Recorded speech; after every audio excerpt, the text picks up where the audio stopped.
Well, good morning, everybody. It's chaos out here this morning in Jurasschic Park. Good morning. I wanted to give sort of an autumn update of just some random things going on in the coop, some things that we're doing with integrating the new chickens, how everybody's been feeling, some stuff we're doing to prep for the next season. So good morning. Let's take a tour.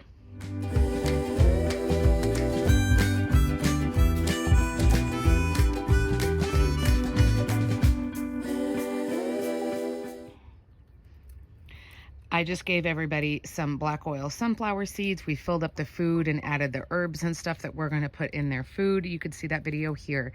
So again, I'm not really teaching anything. I'm just kind of showing you what I'm doing. The time that I'm filming this is October. And I'm in zone 8B, which is South Central Texas. I have 6 chickens now. I have one senior hen, which is that Wyandotte right there at the bottom center of your shot. And then I have one loosely called a rooster, which is the little bantam frizzle right there named Hey Hey. And then I have, how many is that? And then I have 4 younger hens. First, I'll tell you the sad news. We did lose one of the young hens. She had been like the runt. She never really thrived while she was here with us. And she just, her name was Val. She was my little black Australorp. So unfortunately, I've lost 2 Australorps this summer, so I'm done. I know that she was eating. I know that she was, she was dewormed and everything and had all of the medication like everybody else. But I think honestly, when you buy a chicken, it's not necessarily the same as adopting a cat or a dog where you get to go visit them multiple times and you watch them like over time. Like I saw these chickens for about 30 minutes before I picked the ones that I wanted and we came home. And she was younger and smaller than everybody else, but she just never thrived while she was here. She was not bullied. She didn't have an injury. I think it was probably just like failure to thrive, for lack of any other like description. Just so you know, if you ever feel like a chicken has passed away and you're worried about why, there are services, at least in the United States, probably worldwide, where you can either learn how to do an autopsy or take the chicken to an avian vet and they can do an autopsy and tell you what's up, including, running blood tests and things like that. I feel like, and this might have been like pre-COVID years, so I'm not sure if it's still around. And basically I'm just giving you like what I know, which is very little, but where they tell you how to properly like, wrap up and like care for the body and then send the body off, and they can do testing for Marek's disease and things like that. I'm not worried that it's something chronic. I think in Val's case, it was just failure to thrive. When I would pick everybody up on a regular basis and give everybody medicine and stuff, and she was always, I would see her eat, but she wasn't really gaining weight very much, and she was the bottom of the pecking order. But again, this was not a bullying thing. I do examine my birds once they pass away, so I miss her and I feel really sad. Everybody else has integrated really well. Hey Hey, my little dude, certainly has his couple of favorite girls. I have not seen him trying to mount anybody because they'd probably just look at him and laugh hysterically. But everybody else is integrating really well.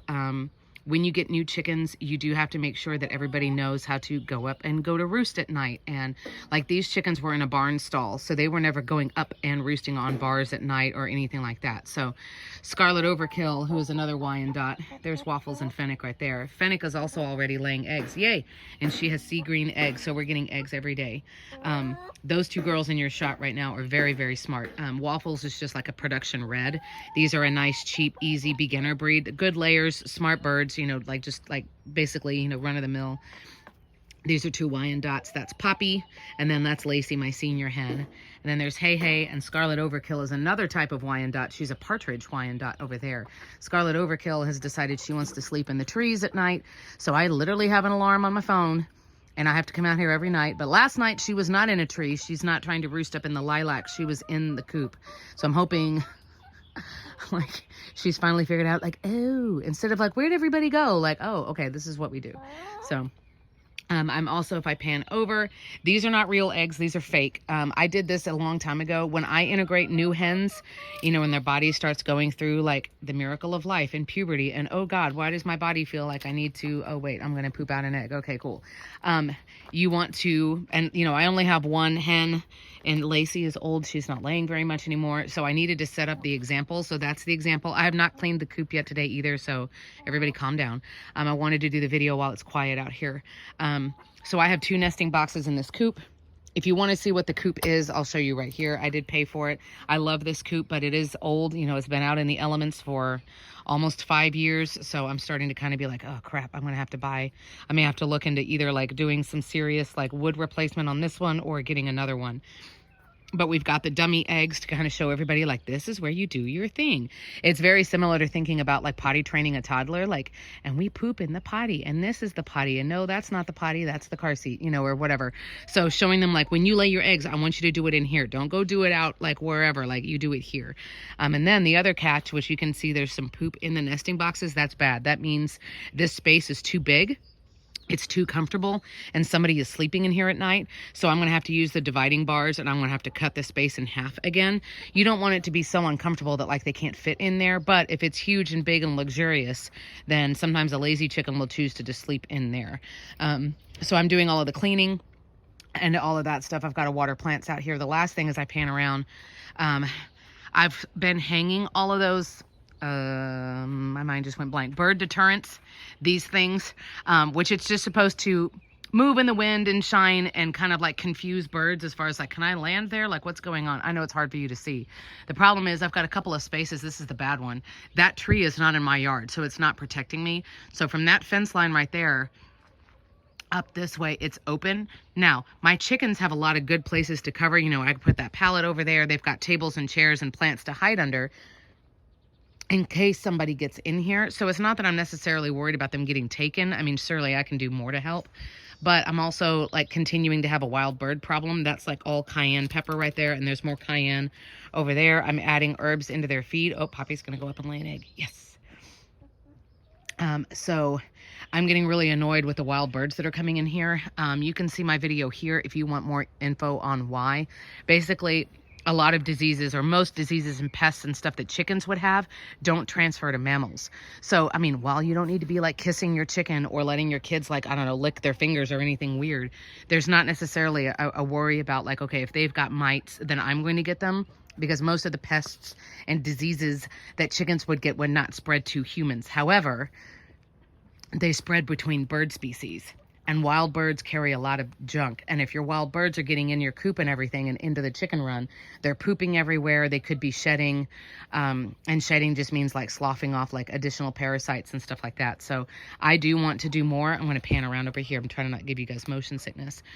That green, sorry, it's not focusing. The green is another type of like garden wrapping, and then I've bought some more, a different kind of bird netting.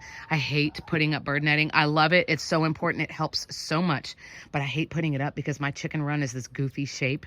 This is the fencing and stuff that's here is because there's a concrete barrier. You could see it here that goes along the edge, but it's like this goofy, like flattened, I don't know, like septagon. I don't know what we would call it, like 7-sided. So it's not like, oh, let's buy a square material that's this shape and everything fits and we're all good. Like, no, it's super awkward. But I'm kind of thinking I need to do more. I'm not really worried about the chickens getting taken. We had a hawk fly in here at one point and they all screeched and screamed and ran for cover and he was unsuccessful. But also keeping the wild birds out because they're getting to be a pain. And as it gets colder, I'm afraid they're going to be more aggressive as far as like coming in here, eating the food, pooping everywhere, and just being stupid. So that's what's going on with us. I do miss Val. I think about her every day. I still miss Lenore and Blue and, you know, all of my other chickens that I've ever lost. But we are coming up close on like 8 years, I think, of having chickens. So everybody else is eating. They look good. I'm checking droppings. Nobody's got like worms or anything like that. And there's no more sneezing. That round of Denogard that we did for 5 days cured everybody of everything. Again, I miss Val. You know, I miss her. I feel really bad that I wasn't, you know, I think it was probably like a failure to thrive situation, like I said, and it was just too little too late as far as me trying to medicate her. And, you know, we were giving her cat food and like all the things, and it just wasn't enough. So, but everybody else is doing okay. We're just starting to prepare for cold weather. Hello, universe. Like, no more weather in the 90s, please. I'm done. So I hope everybody else is doing well. Just wanted to hit record and give you guys an update. But I'm always here for you guys. My email address is down below if you've got chicken related questions.